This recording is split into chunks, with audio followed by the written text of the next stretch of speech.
Hello everyone, welcome to my YouTube channel all in one academy. Students, आज के lecture में हम standard 9 Bihar text book का chapter number 4 a truly beautiful mind, ये जो story है वो कंप्लीट करने वाले हैं। ये जो स्टोरी है वो एल्बर्ट आइंस्टाइन के बारे में, तो उसके बारे में हम पढ़ते हैं। देखो, बिफोर यू रीड में ऐसा बताया कि क्या आप कोई अगर जीनियस बोला जाता है तो किसी पर्सन का नाम आपके दिमाग में आता है? यस, पूरी वर्ल्ड में एक ही जीनियस पर्सन थे जिनका नाम क्या था? Albert Einstein. ठीक है, तो यहाँ पे इनकी स्टोरी है वो दिया गया है, तो हम पढ़ते हैं। Albert Einstein was born on 14 March 1879 in the Germany city of without any indication that he was destined for greatness। मतलब ये जो एल्बर्ट आइंस्टाइन है, ये जो साइंटिस्ट है, वो कहाँ पे बॉर्न हुए थे? जर्मनी में बॉर्न हुए थे। सिटी का नाम क्या था? और कब बॉर्न हुए थे? 14 मार्च 1879। और किसी को भी ये पता नहीं था कि एक दिन ये है ना, मतलब बहुत ज़्यादा अपने ग्रेटनेस की वजह से जाने जाएंगे। ऑन द कॉन्ट्रेरी, इसके विपरीत, his mother thought Albert was a freak. Freak मतलब क्या होता है यहाँ पे? देखो, a word used disapprovingly to talk about a person who is unusual and does not behave, look or think like others. मतलब इनका जो बिहेवियर था अजीब था, पागल आप कह सकते हो। ठीक है, तो इनकी मम्मी जो है, पूरी दुनिया क्या सोचती है कि ये बहुत ही ग्रेटेस्ट पर्सन है। इनकी मम्मी क्या सोचती थी कि जो एल्बर्ट है वो फ्रीक है, मतलब जो नॉर्मल लोग का बिहेवियर होता है उससे अलग था एल्बर्ट का। To her his head seemed much too large. उनके लिए उनकी मम्मी के लिए अगर देखा जाए तो एल्बर्ट की जो हेड थी, मतलब जो सर था, वो बहुत ही ज़्यादा बड़ा था नॉर्मल इंसान के कंपैरिजन में। एट द एज ऑफ 2.5, 2.5 साल का जब हो गया था Albert Einstein, Einstein still was not talking, तभी वो बात कर रहा नहीं था। When he finally did learn to speak, he uttered, मतलब बड़बड़ाना, एवरीथिंग ट्वाइस। 2.5 साल का था तब तक वो बोल नहीं पाता था, ठीक है, बात नहीं कर पाता था। और जब उसने बोलना स्टार्ट किया एल्बर्ट आइंस्टाइन ने, तो वो जो भी शब्द बोलता था वो दो बार बोलता था, अटरिंग करके, बड़बड़ाते हुए। Einstein did not know what to do with other children and his playmates called him brother boring. आइंस्टाइन को ये नहीं पता था कि बाकी बच्चों के साथ क्या करना है, अपने साथियों के साथ क्या करना है, प्लेमेट्स, ठीक है, जो साथ में खेलते हैं, तो उनके साथ क्या करना है। इसीलिए वो लोग भी आइंस्टाइन को क्या बोलते थे? ब्रदर बोरिंग, मतलब बहुत बोरिंग से थे इसीलिए। So the youngster played by himself much of time, इसलिए ये खुद ही अपने साथ खेला करते थे। ही स्पेशली लव्ड मैकेनिकल टॉयज, खासकर ये कौन से खिलौने को पसंद करते थे? मैकेनिकल टॉयज को, याद रखना। Looking at his new born sister Maja, he is said to have said, fine but where are her wheels. हमें ये चीज़ पता है कि जो एल्बर्ट आइंस्टाइन है, उनका बिहेवियर बाकियों के विपरीत भी था, और इनका जो हेड है वो बाकी इंसान जो है उनके कंपैरिजन बहुत बड़ा था। और इनका जो नॉर्मल बिहेवियर वगैरह जो विपरीत एकदम था, उसको देख के इनके जो फ्रेंड्स वगैरह भी थे वो ब्रदर ब्रदर बोरिंग इनको बोलते थे। तो यहाँ पे क्या होता है कि ये हमेशा क्या करते थे, जो भी मैकेनिकल टॉयज़ वगैरह है उसके साथ खेला करते थे। तो टॉयज़ में ऑब्वियसली बात है कि व्हील्स वगैरह होते होंगे, ठीक है। तो इसलिए जैसे ही आइंस्टाइन की एक न्यू बॉर्न सिस्टर होती है जिसका नाम क्या होता है? माजा, तो वो क्या, उसको देख के क्या बोलता है कि बाकी सब तो ठीक है, but where are her wheels, मतलब इसके चक्के कहाँ पे है। उसको नहीं पता था कि ये एक ह्यूमन है, ना कि कोई मैकेनिकल टॉय है। A headmaster once told his father that what Einstein chose a profession would not matter because he will never make a success at anything। मतलब यहाँ पे जो हेडमास्टर वही कहना चाहते थे कि जो आइंस्टाइन है वो अपने लाइफ में कभी भी सक्सेसफुल नहीं हो पाएंगे। Einstein began learning to play the violin at the age of 6 because his mother wanted him to। Albert Einstein है वो 6 साल के जब हो गए थे तो वायलिन प्ले करना सीख गए थे, क्योंकि उनकी मम्मी भी यही चाहती थी। He later became a gifted amateur violinist, maintaining this skill throughout his life. अब यहाँ पे देखो, एमेटर मतलब होता है खुद के एंजॉयमेंट के लिए वो बजाते थे वायलिन, एंड वो अपने स्किल्स को मेंटेन करना चाहते, मतलब कला को अपने मेंटेन करना चाहते। कौन सी कला थी इनके पास? वायलिन बजाने की। But Albert Einstein was not a bad people, एक मतलब खराब इंसान नहीं थे। He went to high school in Munich where Einstein's family had moved when he was 15 months old and scored good marks in almost every subject। अब वहाँ पे वो क्या कर रहे थे? हर एक सब्जेक्ट में है ना अच्छे मार्क्स स्कोर करना स्टार्ट कर दिए थे।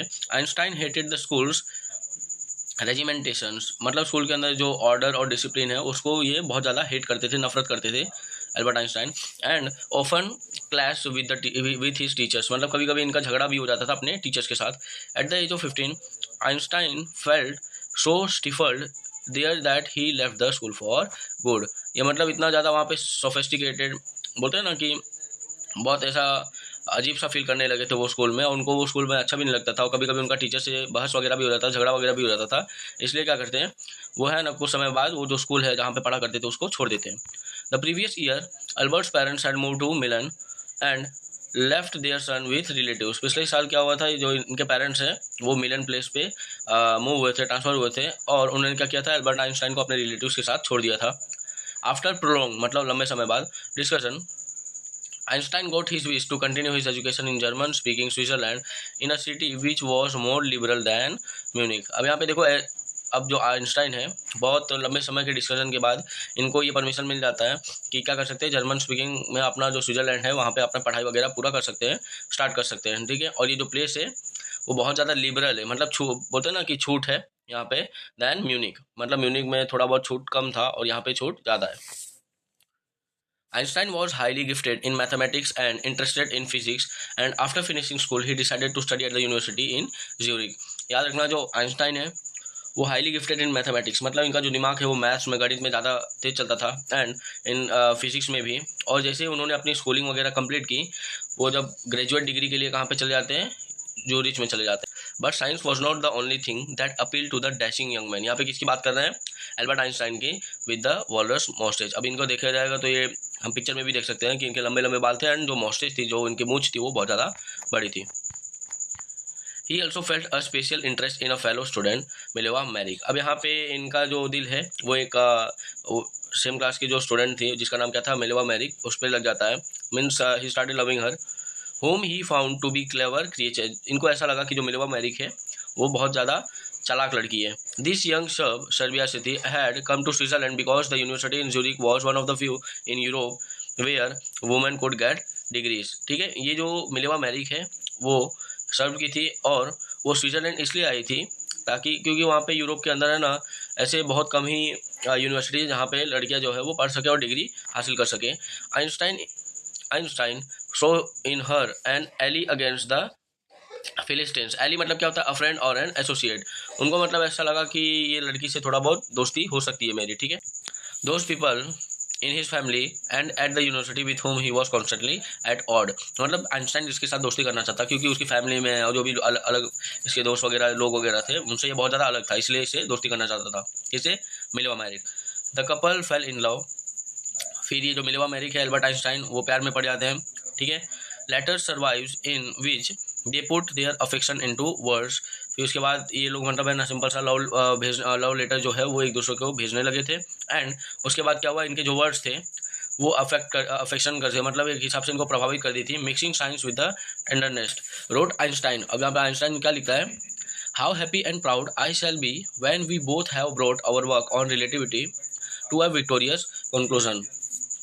मैं कितना खुश और गर्व महसूस करूंगा जब हम दोनों क्या करेंगे, ये जो थियरी ऑफ रिलेटिविटी का जो काम कर रहे थे वो है ना, सक्सेसफुली उस पर हासिल कर लेंगे, मीन्स वो सक्सेसफुल हो जाएगा। In 1900, at the age of 21, Albert Einstein was a university graduate and unemployed। 21 साल की उम्र में जो एल्बर्ट आइंस्टाइन थे, उनका ग्रेजुएशन तो कंप्लीट हो गया था मगर वो बेरोजगार थे। He worked as a teaching assistant, gave private lessons, and finally secured a job in 1902 as a technical expert in the patent office in Bonn। अब क्या हुआ कि वो पहले टीचिंग असिस्टेंट काम करते थे, कुछ प्राइवेट वगैरह लेसन वगैरह दिया करते थे, और फिर उसके बाद है ना 1902 में फाइनली उनको एक जॉब मिलती है एज अ टेक्निकल एक्सपर्ट। कौन से ऑफिस में, पेटेंट ऑफिस में, और वो प्लेस कहाँ था, बर्न में।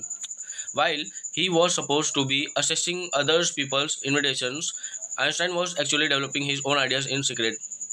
अब यहाँ पे तो वो काम तो कर रहा था, बट जो आइंस्टाइन है वो चुपके से क्या कर रहा था, अपने ओन आइडिया को सीक्रेटली वो डेवलप कर रहा था। He is said to have jokingly called his desk drawer at work the Bureau of Theoretical Physics। और वो मतलब सिंपल सी बात है, वो क्या कर रहा था, यहाँ पे तो एज अ टेक्निकल एक्सपर्ट काम कर रहा था पेटेंट ऑफिस में, बस वो क्या कर रहा था, सीक्रेटली अपना जो कुछ थियरीज वगैरह थे, थियोरेटिकल वर्क, फिजिक्स और फिजिक्स के रिलेटेड, मैथमेटिक्स के रिलेटेड, वो क्या करता था, अपना कंप्लीट कर रहा था। One of the famous paper of 1905 was Einstein special theory of relativity. और क्या होता है 1905 में जो आइंस्टाइन है वो एक थियरी प्रेजेंट करता है जिसका नाम क्या था, theory of relativity, according to which the time and the distance are not absolute. Indeed, two perfectly accurate clocks will not continue to show the same time if they come together again after a journey if one of them has been moving very fast related to the other। अब यहाँ पे देखो theory of relativity समझाया गया है कि जो time है और डिस्टेंस वो हमेशा सेम नहीं होते। फॉर एग्जांपल, अगर दो घड़ी को साथ में स्टार्ट किया जाए परफेक्टली तो भी टाइम का वेरिएशन दोनों में आ सकता है, ठीक है, स्पीड के वजह से एंड डिस्टेंस की वजह से। followed the world most famous formula which describes the relationship between the mass and the energy।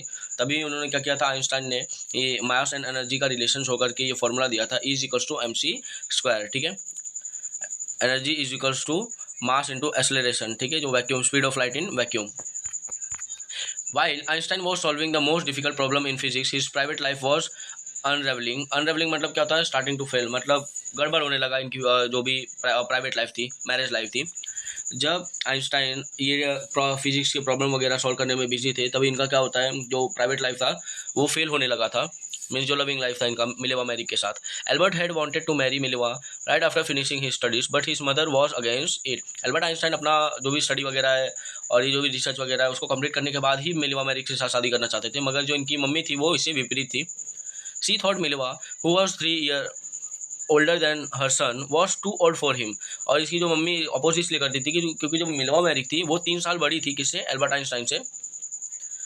She was also bothered by Mileva's intelligence. वो है ना, मतलब प्रभावित थी किससे, जो मिलेवा मैरी की इतना ज़्यादा चालाक लड़की थी तो उससे वो प्रभावित हो गई थी। She is a book like you his mother said. और इनकी मम्मी ने भी बोल भी दिया था कि वो तुम्हारी तरह क्या है, किताब की तरह है। Einstein put the wedding of. मतलब अभी इस टाइम पे क्या हुआ था, जो आइंस्टाइन है वो कुछ समय के लिए क्या करते हैं, वेडिंग को जो है वो टाल देते हैं। The pair finally married in January 1903। और क्या होता है, 1903 में मिलेवा मैरी और एल्बर्ट आइंस्टाइन साथ में शादी करते हैं एंड हैड 2 सन्स। ठीक है, उनके 2 बच्चे भी थे। But a few years later the marriage faltered, मतलब क्या होता है, बिकम वीक। मतलब ये जो शादी का हुआ था, दोनों के रिलेशन में बोला जाए तो कुछ अनबन होने लगी थी। Mileva meanwhile was losing her intellectual ambition and becoming an unhappy housewife. Mileva Mary को हमें पता है कि बहुत ज़्यादा होशियार लड़की थी, वो भी मतलब लाइफ में कुछ अचीव करना चाहती थी, कुछ काम करना चाहती थी, मगर वो इसी वजह से जैसे उसने जो भी उसका एम्बिशन था, जो भी उसकी इच्छा थी, ठीक है, वो अचीव करना चाहती थी, मगर वो सिर्फ एक हाउस वाइफ रह गई, इसलिए वो खुश नहीं थी। ठीक है, after year of constant fighting the couple finally divorce in 1919। और वो अपने हक के लिए बार बार लड़ाई करती थी, जिसकी वजह से वो क्या हुआ, कॉन्स्टेंट फाइटिंग की वजह से जो एल्बर्ट आइंस्टाइन है एंड मिलेवा मैरी का डाइवोर्स हो जाता है। कब, 1919 में। Einstein married his cousin Elsa the same year. अब वो अपनी एक कजिन जो थी उससे वो शादी कर लेता है, जिसका नाम क्या था, एल्सा। तो याद रखना, यहाँ पे मिलेवा मैरी जो थी अब वहाँ पे उसके साथ डाइवोर्स हो गया है एंड आइंस्टाइन ने सेकंड शादी की, जिसका अपने कजिन के साथ, जिसका नाम क्या था, Elsa. Einstein's new personal chapter coincided with his rise to the world fame. In 1915, he had published his general theory of relativity, which provided a new interpretation of gravity. अब यहाँ पे इनका जो पर्सनल, फॉर एग्जांपल यहाँ पे है ना, इनका पर्सनल ग्रोथ होना स्टार्ट हो गया था और 1950 में इन्होंने जो थियरी ऑफ रिलेटिविटी जिसके ऊपर ये कब से काम कर रहे थे उसको पब्लिश करते हैं और समझाते हैं कि कुछ नया इंटरप्रिटेशन समझाते हैं किसके बारे में, ग्रेविटी के बारे में। And eclipse of the sun in 1990 brought proof that it was accurate. और जो बोलते हैं ना कि एक्लिप्स ऑफ द सन, मतलब बोलते हैं ना कि सूर्य ग्रहण, उसकी वजह से वो एग्जाम्पल से सॉल्व करते हैं और ये जो प्रूफ करना चाहते हैं वो प्रूफ हो भी चुका था सही तरीके से। Einstein had correctly calculated in advance the extent to which the light from fixed stars would be deflected through the sun's gravitational field. अब यहाँ पे डिफ्लेक्टेड मतलब क्या था, change direction, because it hit something. Light कैसे अपने direction को change करता है वो भी इन्होंने ये थियरी के अंदर एक्सप्लेन किया था, प्रूव भी किया था। The newspaper proclaimed his work as a scientific revolution. Changes, scientific changes जो आया वो न्यूज़ में वगैरह छप गया था। और ये जो साइंटिफिक चेंजेस वगैरह लाए थे वो कौन लाए थे, एल्बर्ट आइंस्टाइन ने लाया था। Einstein received the Nobel Prize for Physics in 1921. He was showered with honors and invitation from all over the world and lauded by the press. मतलब जो आइंस्टाइन है उनको नोबेल प्राइज़ मिला किसके अंदर, फिजिक्स के अंदर, कब, 1921 में।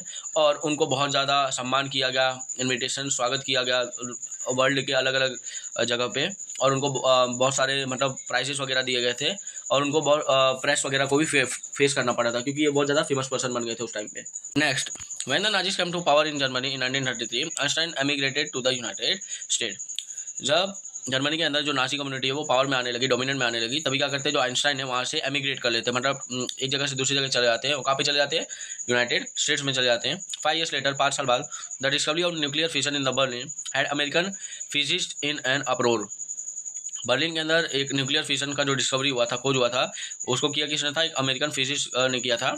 Many of them had fled from fascism just as Einstein had and now they were afraid the Nazis could build and use an atomic bomb. अब ऐसा भी हो सकता है कि ये लोग सोच सकते हैं कि जो नाजीज हैं वो पावरफुल में तो हैं, डोमिनेंट में पहले से ही हैं, और ये लोग एक न्यूक्लियर एटॉमिक बम वगैरह बना सकते हैं एंड उसको यूज़ भी कर सकते हैं, ठीक है। एट द अर्गिंग ऑफ कलीग, उनको एक फ्रेंड थे कलीग, उन्होंने क्या किया, अर्गिंग किया, मतलब रिक्वेस्ट किया। Einstein wrote a letter to the American president Franklin D Roosevelt on 2 August 1939 in which he warned a single bomb of this type exploded in a port might very well destroy the whole port together with some of the surrounding territory। ये जो Albert Einstein है, उन्होंने क्या किया, तुरंत ही American जो president थे उस टाइम पे फ्रैंकलिन डी रूजवेल्ट, उनको लेटर लिखते हैं कि अगर इस सिंगल बॉम्ब भी अगर है ना पोर्ट के ऊपर छोड़ा गया तो पोर्ट तो पूरा तबाही होगा और उसके आजू बाजू के जो भी टेरिटरी सराउंडिंग वगैरह है वो भी तहस नहस हो जाएगा, मतलब अगर ये नाज़ीज़ जो है वो एटॉमिक बम का यूज़ करेंगे। His words did not fail to have an effect, मतलब इसका जो प्रभाव है वो पड़ा, हर एक इंसान समझ आया कि ये एटॉमिक बम जो है वो कितना ज़्यादा हानिकारक हो सकता है। The American develop the atomic bomb in a secret project of their own and dropped in on the Japanese cities of Hiroshima and Nagasaki in August 1945। और जो अमेरिकन हैं उन्होंने सीक्रेटली क्या किया, ये जो बॉम्ब है, एटॉमिक बॉम्ब है, उसको डेवलप किया, बनाया और उन्होंने हिरोशिमा एंड नागासाकी पे वॉर के टाइम पे क्या किया था, उसको रिलीज़ किया था। Einstein was deeply shaken by the extent of the destruction, जो यहाँ पे तबाही हुई थी हिरोशिमा एंड नागासाकी में। Einstein was deeply shaken by the extent of the destructions, मतलब जितना बड़ा ये डिस्ट्रक्शन हुआ था, तबाही हुई थी हिरोशिमा एंड नागासाकी में, उसकी वजह से वो बहुत ज़्यादा मतलब दुखी हो गए थे। This time he road a public missive to United Nations in it he proposed the formation of a world government, और यहाँ पे प्रपोजल लाते हैं कि हमें पूरा एक बोलते हैं ना वर्ल्ड का गवर्नमेंट बनाना पड़ेगा। फॉर एग्जांपल जैसे यूनाइटेड नेशंस का है, जहाँ पे मतलब है ना ऐसे रूल्स एंड रेगुलेशन होने चाहिए कि एटॉमिक बम का यूज़ करना नहीं है, क्योंकि इससे नॉर्मल पब्लिक जो है वो फेस करती है। Unlike the letter to Roosevelt this one made no impact. जैसा उन्होंने फ्रैंकलिन डी रूजवेल्ट को लेटर लिखा था और तुरंत उसका आंसर वगैरह भी आया था, उसका इम्पैक्ट भी पड़ा था, बट इस बार जो इन्होंने ये न्यूक्लियर मिसाइल्स के रिलेटेड जो भी लेटर वगैरह लिखा, जो भी हमला हुआ था हिरोशिमा एंड नागासाकी पे, तो वो कोई इम्पैक्ट नहीं शो किया वो letter. But over the next decade Einstein got ever more involve in politics. कुछ मतलब है ना 10 सालों के बाद जो आइंस्टाइन है और देखा गया कि पॉलिटिक्स में ज़्यादा इन्वॉल्व हो रहे थे, शामिल हो रहे थे। Agitating for an end to the arms buildup and using his popularity to campaign for peace and democracy. याद रखना, वो हमेशा उनके मन में एक ही इच्छा थी कि ये जो आर्म्स वगैरह, हथियार वगैरह, उसका यूज़ करना बंद कर दे और पूरी जो दुनिया है वो शांति और डेमोक्रेसी के मतलब मार्ग पे चले। When Einstein died in 1955 at the age of 76, he was celebrated as a visionary and world citizen as much as a scientific genius। जब आइंस्टाइन का निधन हुआ था 1955 में, जब वो 76 ईयर के थे, तो उनको एक अलग नज़रिया से देखा गया था। वर्ल्ड सिटीजन, वो सिर्फ है ना जर्मनी के सिटीजन नहीं थे, वो पूरी दुनिया के सिटीजन थे, ऐसा माना गया था। और उनको एक नाम से जाना गया था कि वो बहुत ही बड़े एक साइंटिफिक जीनियस पर्सन थे, ठीक है, याद रखना। अब यहाँ पे जो हमारा चैप्टर है वो कंप्लीट होता है। इफ़ आपको ये जो वीडियो समझ आता है तो do like, subscribe and share and comment में भी मेंशन कर देना, और जो बेल आइकन है उसको प्रेस कर देना ताकि जो भी अपडेटेड वीडियोज़ हैं वो आपके थंबनेल पे शो करें, ठीक है। Keep supporting everyone, thank you, जय हिंद।